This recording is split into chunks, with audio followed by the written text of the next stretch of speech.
여러분, 사람들은 늘 하루하루 불안함에 갇혀 살아갑니다. 잡코리아라는 곳에서 설문조사를 했는데 요즘 걱정이 많습니까? 라는 질문을 했어요. 그 질문에 64%가 매우 그렇습니다 라고 이야기를 했다는 거예요. 64%가 매우 걱정이 많고 매우 두려운 마음이 있다는 거예요.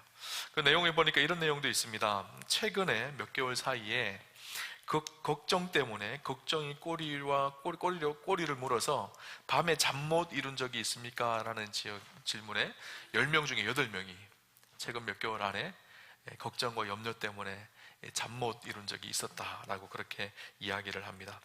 그 걱정의 내용을 보니까 경제적인 걱정, 노후에 대한 걱정, 취업과 진로, 진학에 대한 걱정, 이런 걱정들이 있는데 그 불안의 실체가 무엇인가 하면 미래에 대한 막연한 두려움이었습니다. 아직 일어나지 않았지만 일어날 것 같은 두려움 때문에 사람들이 불안해하고 두려워한다는 거예요. 인류 역사를 보면 재밌는 사실 한 가지가 있는데, 우리가 지어진 많은 유명한 건축물들이, 사람들이 상당한 건축물들이 우리의 불안을 해소하기 위해서 지어진 건축물들이 많다고 합니다. 대표적인 것이 피라미드이죠. 죽음에 대한 우리 안의 불안감을 해소하기 위해서 피라미드를 높이 지었다고 합니다. 정치적인 불안감, 또 전쟁에 대한 불안감 때문에 지어진 것이 중국의 만리장성이죠. 성경에도 보면 우리가 잘 아는 바벨탑을 사람들이 높이 세웁니다. 그 이유가 흩어짐에 대한 불안감이었거든요. 사람들은 흩어지고 혼자 있는 것에 대한 불안감이 있습니다. 그래서 모이기 힘쓰고 높이 건물을 쌓고 벽을 높이 쌓습니다. 그것이 우리를 지켜줄 것이라고 생각을 하죠. 그런데 벽을 높이 쌓고 높은 건물을 세운다고 해서 그것이 우리의 불안감을 떨쳐낼 수가 있을까요? 벽을 높이 쌓으면 불안감이 뛰어넘어서 못 들어올까요? 아니죠. 눈에 보이는 건물을 높이 쌓는다고 해서 세상에 보여지는 그 어떤 것이 우리의 불안감을 해소하지는 못합니다. 불안감은 우리의 마음속에 들어오는 마음의 도적이거든요. 쉽게 그것을 우리가 이겨내지를 잘 못하죠. 그런데 저는 우리 그리스도인들에게 주시는 최고의 축복 한 가지가 바로 이 평안이라고 생각을 합니다. 세상 사람들은 늘 불안과 두려움 속에 지배를 당하며 살아가지만 흔들리는 세상 속에서 요동하지 않고 살아갈 수 있는 축복이 예수 그리스도 안에서 우리 안에 주어졌죠. 그래서 예수님이 우리에게 그렇게 말씀하셨습니다. 예수님이 주시는 평안은 세상이 주는 평안과 다르다라는 것을 우리에게 말씀을 하셨죠. 오늘 본문을 보면 시편 131편의 다윗은요 그렇게 이야기합니다. 오늘 본문의 절정은 2절인데 2절에 이렇게 얘기하죠. 실로 내가 내 영혼으로 고요하고 평온하게 하기를 젖된 아이가 그의 어머니 품에 있음 같게 하였나니 내 영혼이 젖된 아이와 같도다. 이 말씀 우리가 잘 아는 말씀이기도 한데, 이 말씀을 딱 보면 내 영혼이 젖된 아이가 그의 어머니 품에 있음 같다라는 말씀 속에서 이 말씀의 의미가 무엇인지를 아는 분들이 있어요. 이 말씀을 보는 순간 나도 그런 평안함을 누렸지. 마치 어린아이가, 젖된 아이가 어미 품에 있는 그 안락함과 고요함과 평안함을 누린 적이 있었지 라고 생각하는 분들도 계실 것이고, 또 어떤 분들은 이 말씀이 무슨 말씀인지 잘 감이 안 오는 분도 있을 거예요. 한 번도 그런 경험을 해보지 않았던 것이죠. 어떤 분들은 과거에는 그랬었는데 지금은 좀 그 평안을 누리지 못한다 라고 생각하는 분도 있을지 모르겠어요. 오늘 귀한 말씀을 함께 나눌 때 이 말씀이 우리의 삶에 실제가 되는 축복이 저와 여러분 가운데 있으시기를 주님 이름으로 축원합니다. 다윗은요, 오늘 시편의 저자가 다윗인데, 다윗은 내 영혼으로 고요하고 평온하게 하기를 젖된 아이가 그의 어머니 품에 있음 같다고 그렇게 고백을 합니다. 여기서 평온이라는 말은 평안이라고 바꿔서 읽어도 무난한 말씀이죠. 이 말씀은요, 다윗이 그냥 지식으로 아는 하나님을 기록한 것이 아니라 그가 실제로 체험하여 누린 자신의 인생 가운데 참된 평안함을 주신 그 하나님의 은혜를 간증적으로 고백하고 있는 시가 시편 131편입니다. 근데 이 말씀만 보면 다윗은 인생 가운데 아무런 어려움과 문제가 없어서 기록한 시처럼 느껴지지만 사실 그렇지가 않죠. 다윗은요, 험악한 세월을 보냈던 인생이었었어요. 그는 원래 흙수저로 태어났습니다. 금수저로 태어난 인생이 아니에요. 그런데 흙수저로 태어난 그가 왕위에 오를 때까지 그의 삶이 얼마나 파란만장했겠습니까? 우리가 잘 아는 것처럼 광야 생활을 10년 넘게 하면서 늘 죽음의 위기와 고난이 그의 삶 속에 있었어요. 늘 적의 칼이 자기의 목까지 들어와서 언제 죽을지 모르는 그런 두려움과 염려가 가득했어야 될 인생이 다윗입니다. 왕이 되고 난 이후도 우리가 잘 알듯이 그의 아들 압살롬에 의해서 죽을 위기를 처하며 수많은 고난과 험난한 세월을 보냈던 사람이 다윗입니다. 그런 다윗이 하나님 앞에 신앙 고백으로 드리고 있는 고백이 오늘 131편 말씀이거든요. 다윗은 참된 평온함이 있다라는 것을 이야기합니다. 그 다윗의 상황을 보면서 오늘 본문을 읽으면 참 그 평안함이 기이한 평안이다라는 생각을 해보게 되어지죠. 여러분, 참된 평안이 무엇일까요? 성경이 말하는 평안이 무엇일까요? 우리는 평안하면 내 인생에 환경적으로 아무런 문제가 없는 것이 평안이라고 생각할 때가 많습니다. 근데 성경에서 말하는 평안은 그런 평안이 아니에요. 수많은 어려움이 있고 환난이 있고 마치 거친 풍파가 불어오는 것처럼 수많은 풍파와 어려움이 우리 삶 속에 있지만 참된 평안은 하나님 안에서 누려지는 평안을 말합니다. 세상의 환경에 의해서 지배되는 평안이 아니라 하나님 품 안에서 누려지는 평안. 그래서 우리가 성경의 평안을 샬롬, 히브리어로 샬롬이라고 말하는데 그 샬롬은요, 하나님과의 관계 안에서 이루어지는 평안을 샬롬이라고 합니다. 오늘 다윗의 모습을 보면서 우리가 그 참된 평안 샬롬을 어떻게 회복하고 누릴 수 있을지를 함께 나누려고 해요. 오늘 보면 131편 1절을 보면 이렇게 다윗이 고백합니다. 여호와여, 내 마음이 교만하지 아니하고 내 눈이 오만하지 아니하오며 내가 큰 일과 감당하지 못할 놀라운 일을 하려고 힘쓰지 아니하나이다. 이렇게 고백을 하죠. 이 말씀을 표준 세번역으로 보면 좀 더 쉽게 우리가 이해할 수가 있습니다. 주님, 이제 내가 교만한 마음을 버렸습니다. 오만한 길에서 돌아섰습니다. 너무 큰 것을 가지려고 나서지 않으며 분에 넘치는 놀라운 일을 이루려고도 하지 않습니다. 다윗은 교만한 마음을 버렸다고 그렇게 이야기하죠.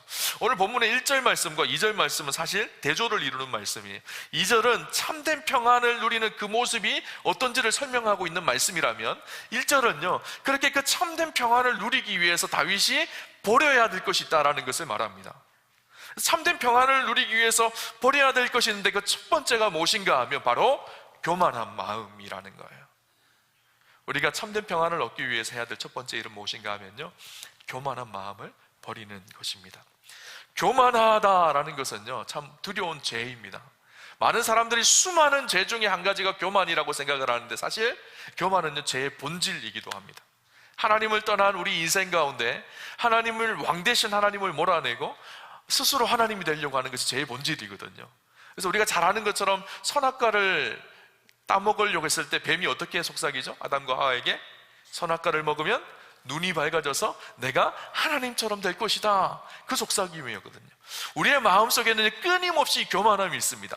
하나님처럼 높아지려고 하는 교만함이죠. 이것은 죄의 본질인 거예요. 여러분, 다윗도요, 사실 이 교만함의 무서움이 무엇인지를 실제로 경험한 인생이었었어요. 역대상 21장에 보면 어떤 사건이 기록되어져 있는가 하면 다윗이 인생 속에 교만 때문에 이루어지는 치명적인 실수 한 가지가 기록되어져 있습니다. 다윗이 전쟁에 나갈 때 승승장구합니다. 나라는 부국강병하게 되어집니다. 그러다 보니까 그의 마음속에 사탄이 교만한 마음을 충동질을 했죠. 다윗이 했던 일이 무슨 일인가 하면 인구조사를 합니다. 아니, 목사님, 뭐 인구조사가 나쁜 일인가요? 라고 말할지. 민수기에는 실제로 인구조사가 2번이나 기록되어져 있죠. 근데 그 동기가 문제였던 거예요. 인구조사의 동기가 무엇인가? 내가 얼마나 강한가? 우리나라가 얼마나 부국강병한가? 내가 얼마나 많은 업적과 많은 성과를 이루었는가? 그것이 인구조사의 목적이었습니다. 그 마음속에는 교만함이 있었죠. 하나님은 교만한 자를 대적하십니다. 하나님께서 다윗의 이 교만함을 싫어하셨죠. 그래서 다윗이 이 교만함의 값을 치릅니다. 아주 무서운 값을 치르죠. 그 무서운 값이 무엇인가 하면 전염병이 돌기 시작하고 7만 명의 사람이 그 사건으로 죽게 되어집니다. 다윗은 그때서야 깨닫습니다. 이 교만함의 무서움이, 교만함의 제약이 얼마나 큰지를 깨닫게 되어지죠. 그리고 하나님 앞에 회개하고 진정한 제사를 하나님께 드리게 되어집니다. 다윗은 아마 이런 경험 속에 깊은 깨달음이 있었던 것 같아요. 정말 내가 버려야 될 것이 있구나. 내가 이 교만함 붙들고는 하나님 앞에 절대로 살 수가 없구나. 이 교만함 하나님께서 가장 싫어하시는 것이구나.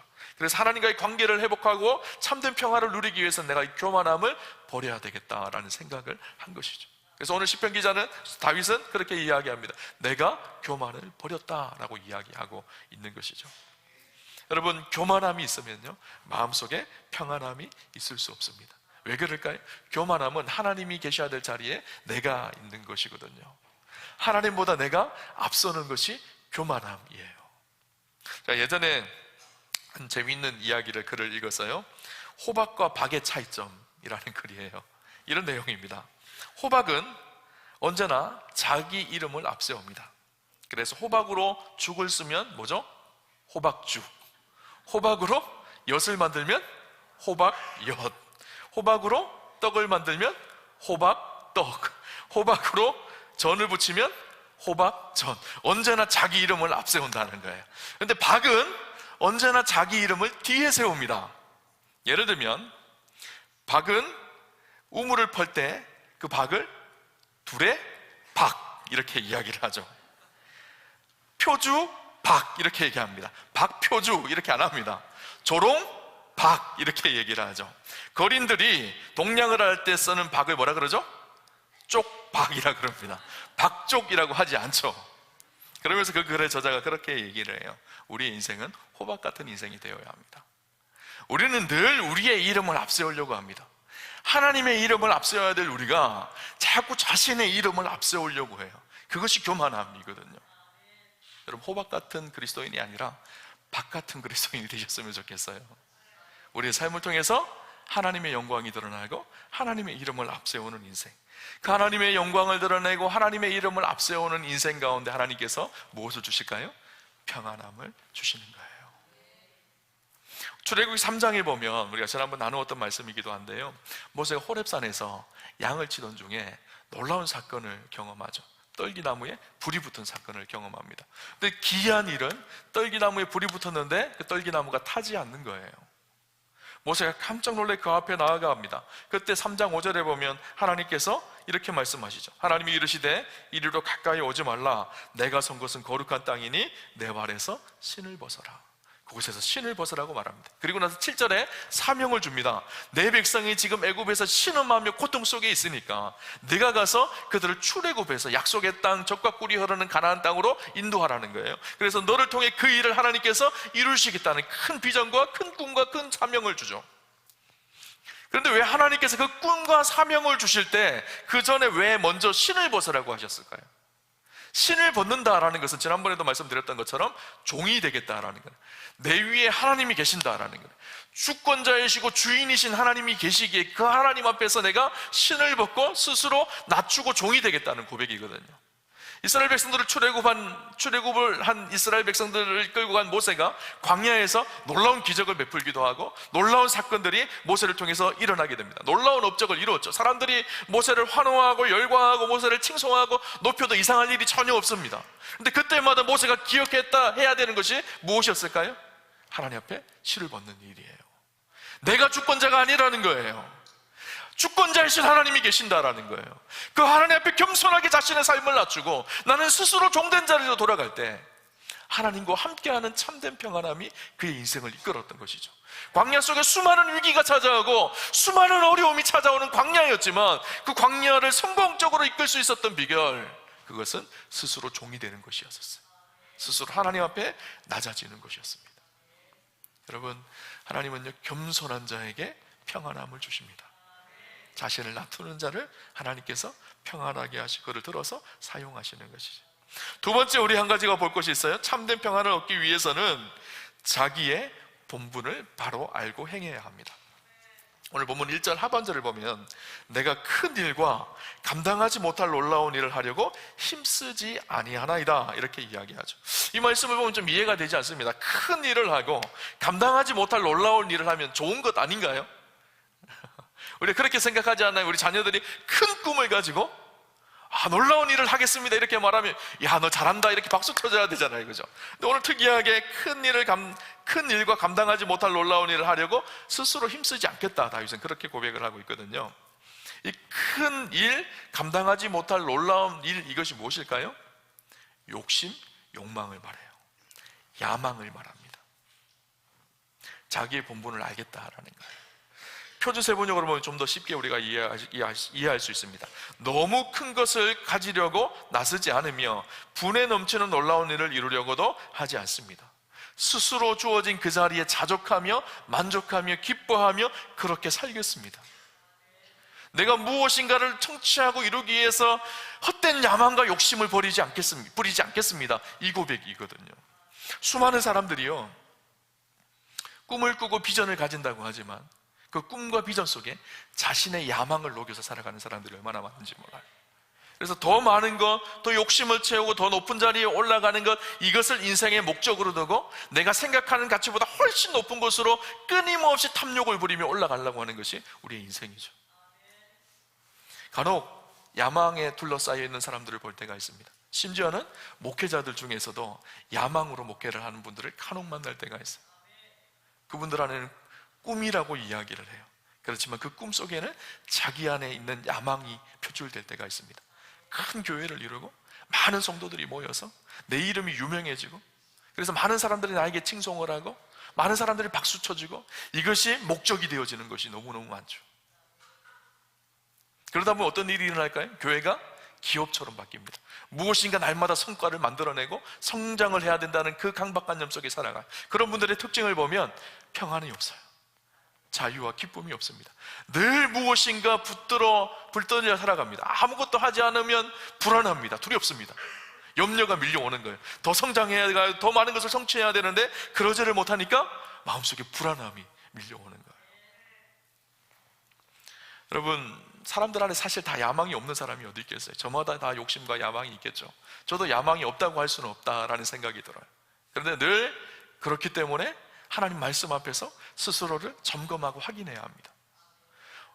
목회하기 가장 힘든 사람이 누군가 하면요, 교회에서 말씀 부리는 성도가 아니라 사실 목사 자신입니다. 자신을 하나님의 말씀 앞에 날마다 점검하고 겸손하게 자신의 삶을 낮추는 일이죠. 우리도 마찬가지예요. 나를 힘들게 하는 것은 사실 늘 우리가 다른 사람이라고 하지만 아니에요. 자기 자신을 탐욕과 욕심에 두는 것이 아니라 하나님의 말씀과 은혜와 진리 앞에 두어서 사도 바울처럼 스스로 그리스도 안에서 누려지는 안정과 평안함을 누리며 살아가는 것, 이것이 훨씬 중요한 일인 것이죠. 그럼 다윗은 오늘 내가 큰 일을 감당하지 못할 놀라운 일을 하려고 감당하지 못할 놀라운 일을 하려고 힘쓰지 않겠다, 힘을 빼겠다라고 이야기하고 있어요. 우리는 늘 야망에 붙들려서요, 무엇인가를 분주하게 무엇인가를 성취하고 이루어가려고 하는 조급함 속에 붙들려 살아갑니다. 이 조급함이 있는 사람들은요, 절대 마음속에 평안함을 누리지 못해요. 리처드 포스트 교수님, 영성학자인데 이번에 이런 얘기를 했습니다. 조급하게 생각하는 것이 영성의 최고의 적이다. 우리가 무엇인가를 날마다 성취하고 우리의 욕심과 탐욕을 이루려고 하는 그 조급함이 우리의 영성을 가장 망치게 한다는 거예요. 여러분, 그런데 그렇게 우리가 무엇인가를 조급해하며 막 열심을 내서 달려가면요, 그것이 무엇인가 우리 인생에 대단한 행복을 줄 것으로 생각을 하지만 그것이 허상일 때가 사실은 너무너무 많습니다. 그 사실을 가장 잘 알았던 사람이 누굴까요? 솔로몬이에요. 솔로몬은 자기가 추구하고 싶은 모든 야망과 꿈을 다 이루었던 사람입니다. 돈과 명예와 여자와 모든 것을 다 누렸던 사람이 솔로몬이잖아요. 솔로몬이 자기 인생을 뒤돌아보면서 뭐라고 고백하죠? 전도서 1장 2절 3절에 보면 전도자가 이르되 헛되고 헛되며 헛되고 헛되니 모든 것이 헛되도다. 해 아래에서 수고하는 모든 수고가 사람에게 무엇이 유익한가? 그렇게 분주하게 바쁘게 조급해하며 살았던 그 삶이 다 헛되더라는 거예요. 수많은 사람들이요, 자기의 탐욕과 욕심을 성취하기 위해 달려가지만 그 결과가 허무한 것을 많이 경험하게 되어집니다. 이런 이야기가 있습니다. 한적한 어촌 마을에 한 중년의 남성이 너무나 평화로운 모습으로 낚시를 하고 있는 거예요. 그런데 한 사람이 지나가면서 보니까 고기를 너무 잘 잡는 거예요. 넣었다 그러면 대물을 잡는 거예요. 근데 특이하게 또 이 중년의 낚시꾼이 그 물고기를 잡고 물고기를 다시 내보내주는 거예요. 많은 물고기를 잡았는데 집에 가져가는 것은 한두 마리만 들고 가는 거예요. 그 모습을 보고 있던 이 사업자가 이상해서 물었습니다. 여보시오, 그렇게 물고기를 많이 잡는데 그 물고기 내다 팔면 훨씬 더 많은 돈을 벌 텐데 왜 그렇게 하시오? 라고 물었어요. 그러자 이 중년의 사람이 하는 말이, 아니 그렇게 돈을 많이 벌어서 뭐 하려고요? 그렇게 물었어요. 그러자 이 사업가가 하는 말이, 그렇게 돈을 많이 벌면 돈을 열심히 모아가지고 나 같으면 배 한 척을 사겠소. 배 한 척을 사서 바다로 나가서 물고기를 잡으면 훨씬 더 많은 물고기를 잡고 훨씬 부자가 될 것 아니요? 그렇게 얘기를 했어요. 그러자 그 얘기를 듣고 있던 사람이 또 물었습니다. 아니 그렇게 배 한 척을 사서 많은 물고기를 잡아서 돈을 많이 벌면 뭐 하겠습니까? 라고 물었어요. 그러자 그가 하는 말이, 돈을 많이 벌면 그 많은 돈으로 나 같으면 저 앞에다 큰 공장을 하나 차리겠어. 물고기 가공 공장을 만들어서 통조림을 만들어내서 더 많은 돈을 벌면 훨씬 좋지 않소? 그렇게 얘기를 한 거예요. 그러자 그 얘기를 듣고 있던 또 이 중년의 사람이 이렇게 얘기합니다. 아니 그렇게 많은 돈을 벌어서 큰 공장을 차려서 많은 돈을 벌면 그 다음엔 뭐 할 것이요? 라고 물었어요. 그래서 이 사업가가 한참을 고민합니다. 그러다가 이렇게 얘기합니다. 아마 그때가 되어지면 노년이 되겠죠. 그러면 한적한 시골로 가서 행복하고 조용히 평안하게 살면 되겠죠. 이렇게 얘기를 한 거예요. 그러자 그 중년의 남성이 껄껄 웃으면서 이렇게 얘기하였습니다. 지금 내가 그렇게 살고 있지 않소? 그렇게 이야기를 한 거예요. 여러분, 세상의 성공을 쫓아 살아가는 우리의 삶의 허망함이 무엇인지를 이야기하고 있다라는 생각을 해봅니다. 많은 사람들이 눈에 보이는 우리 앞에 물질의 가치, 세상의 가치를 쫓아서 하염없이 살아갑니다. 그것이 우리 인생의 진정한 평안과 만족을 줄 것이라고 생각을 하죠. 그러나 그것에 만족이 있는 것이 아니에요. 그렇게 앞에 것을 추구하며 그렇게 야망을 쫓아 살아가는 인생은요, 더 불안하고 더 힘들고 어렵습니다. 여러분, 날마다의 삶 속에서요, 우리에게 주어진 것에 만족하며 자족하며 기뻐하며 하나님과 함께하는 쉼과 안식을 누리는 그 삶이 되어질 때 참된 평안함이 있는 것이죠. 오늘 본문을 보면서요, 우리가 교만을 버리고 야망을 내려놓고 우리 그리스도인들이 해야 될 궁극적인 삶의 방법이 있는데, 세 번째인데요, 참된 평안을 위해서는 전적으로 하나님을 의지하는, 하나님을 향한 의존도를 높여야 합니다. 오늘 22절을 같이 볼까요? 실로 내가 내 영혼으로 고요하고 평온하게 하기를 젖된 아이가 그의 어머니 품에 있음 같게 하였나니 내 영혼이 젖된 아이와 같도다. 이 모습을 보면 어떤 생각이 드시죠? 어머니 품 안에서 젖된 아이가 참된 만족과 안락함을 누리고 있는, 참된 평안함을 누리고 있는 모습이 그려지죠. 그렇게 참된 평안을 누릴 수 있는 비결이 무엇일까요? 엄마의 품 안에 안겨서 전적으로 엄마를 신뢰하고 의존하고 있기 때문입니다. 어린아이는요 100% 엄마를 의존합니다. 세상이 다 요동하더라도 엄마의 품 안에 있을 때 평안함이 있습니다. 세상이 조용하다고 하더라도 엄마 품을 떠나면 지구가 멸망하는 것 같이 그렇게 우는 것이 어린아이죠. 어린아이는 단순합니다. 엄마의 품을 전적으로 의지하고 신뢰하는 것이죠. 스티브 브라운이 쓴 하나님을 누리는 기쁨이라는 글에 보면 이런 이야기가 나옵니다.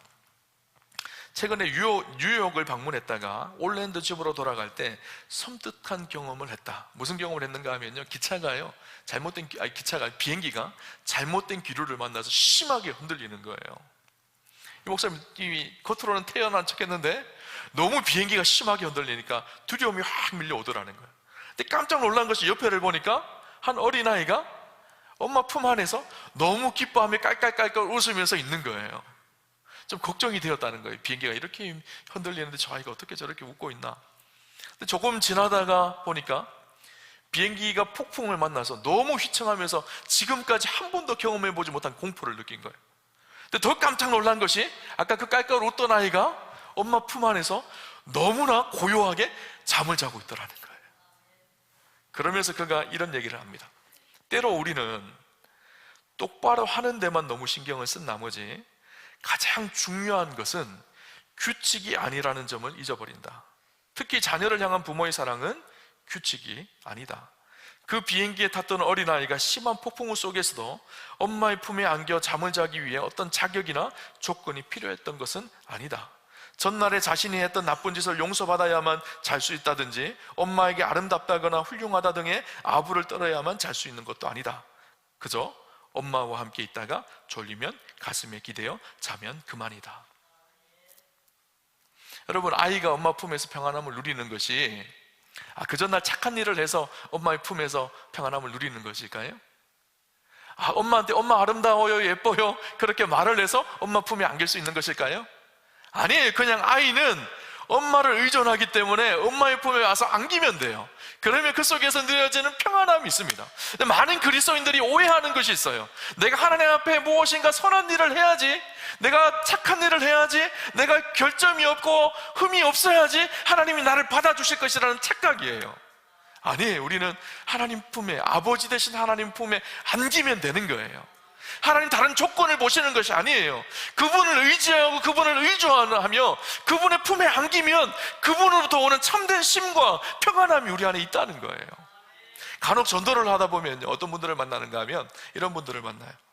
목사님, 제가 교회를 가기는 갈 것인데 나중에 갈게요. 제가 술을 좀 마시고 있는데 술 끊으면 갈게요. 담배를 좀 피우는데 담배 끊으면 갈게요. 제가 사업에 실패해서 지금 이런데 사업에 나중에 성공하면, 회복하면 갈게요. 우리는 무엇을 해야지 그분 앞에 나아간다고 생각을 하는데 주님은 그렇게 생각하지 않습니다. 그냥 있는 모습 그대로 주님 앞에 나아가는 거예요. 그분의 품 안에 안기면 그분의 놀라운 평안과 위로가 우리를 붙드시는 거예요. 많은 사람들의 오해 한 가지가 무엇인가 하면, 예수님을 알지 못하는 사람들, 세상 사람들의 오해 한 가지가 무엇인가 하면, 주님을 떠나면, 하나님을 떠나면 그 속에 자유와 기쁨이 있다라고 생각을 합니다. 나를 통제하는 통제의 권력, 통제의 힘 밖으로 나가면 평안함이 있다라고 생각을 해요. 그런데 그렇지 않습니다. 여러분, 누가복음 15장에 탕자의 비유가 나오잖아요. 탕자가요, 아버지 품을 떠나면 자기 인생에 진짜 자유와 기쁨과 즐거움이 있을 거라고 생각을 했어요. 근데 아버지 품을 떠나니까 어떻게 됐을까요? 고통이 밀려오고 절망이 밀려오고 낙심이 밀려옵니다. 그래서 다시 어떻게 하죠?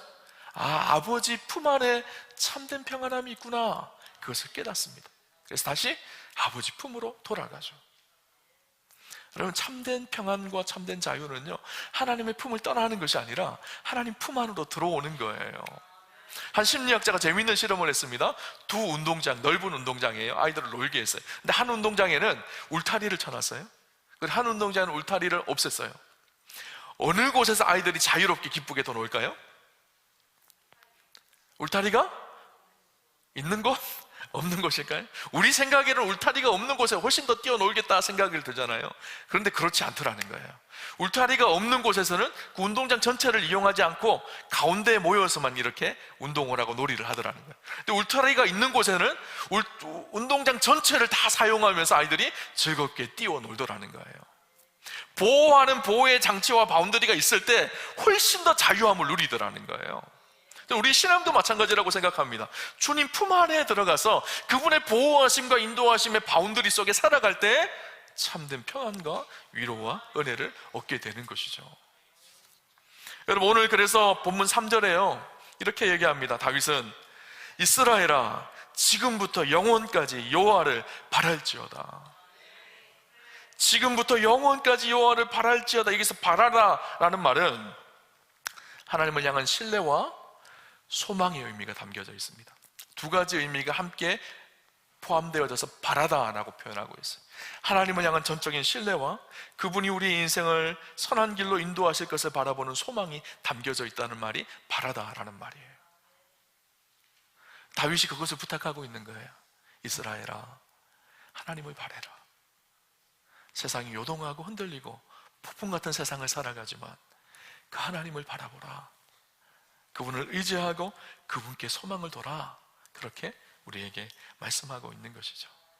여러분, 주님 품 안에 있을 때, 마치 어린아이가 젖된 아이가 그 어미 품 안에 있을 때 참된 평안함과 고요함이 있는 것처럼 우리가 주님 품 안에 그분을 전적으로 의지할 때 참된 위로와 평안함이 있다는 사실을 여러분 기억하시기를 바랍니다. 오늘 말씀을 정리하며 한 가지 이야기를 하고 말씀을 마치려고 합니다. 평안하면 떠오르는 찬송가가 있는데요, 찬송가 413장입니다. 내 평생에 가는 길. 여러분 잘 아시는 찬양이죠. 이 찬송가는요, 찬송가 속의 욥기라고 말합니다.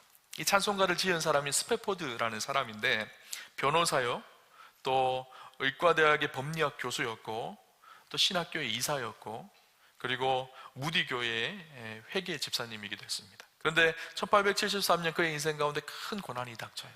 시카고의 대화재로 인해서 집이 다 불탑니다. 그리고 자기 재산을 많이 잃죠. 이 사건으로 자기 부인이 건강이 쇠약해집니다. 그래서 의사의 권유로 유럽으로 자기 아내와 자녀들을 요양을 보냅니다. 그리고 자기는 무디 교회가 잿더미로 다 바뀌어졌기 때문에 교회의 그 재건을 위해서 몇 주간 더 해야 될 일이 있어서 그거 남아서 일을 하고 먼저 자녀들과 아내를 유럽으로 보냈어요. 그런데 끔찍한 일이 일어납니다. 아내와 자녀들이 타고 가던 여객선이 일주일 동안 대서양을 항해하다가 새벽 2시에 승객들이 다 잠든 순간에 영국 선적인 철갑선 로키안과 정면으로 부딪힙니다. 그래서 그 배가 가라앉게 되어져요. 다행인지 불행인지 모르겠지만 자녀들 4명이 다 그곳에서 죽게 되어지고 유일하게 아내만이 실신했다가 겨우 구조를 받아서 살아나게 되어졌어요. 그 아내가 영국에 도착을 해서 전보를 쳤습니다. 혼자 구조됨, Save Alone 이라는 전보를 남편에게 보냅니다. 남편이 이 이야기를 듣고 하늘이 무너지는 것 같았겠죠. 급히 배를 타고 영국으로 갑니다. 그 배를 타고 가는데 한참을 가다가 새벽 3시경에 자기 자녀들이 빠져 죽은 그 앞바다에 도착을 한 거예요. 얼마나 절망스러웠겠어요. 가판 위에 올라가 헝엉 울면서 하나님 앞에 처절하게 기도를 합니다. 한참을 울면서 기도하는데 그의 마음속에 이상한 평안함이 밀려오는 거예요. 도저히 이해할 수 없는 평안함이 마음속에 회복되어지는 거예요. 그러면서 천국의 소망이 보여지기 시작하더라는 거예요. 지금 자기의 자녀들이 하나님의 영광의 품 안에 안겨있을 그 모습이 보여지기 시작하고 알 수 없는 평안함과 비밀한 평안함이 자기 인생 가운데 밀려오기 시작합니다.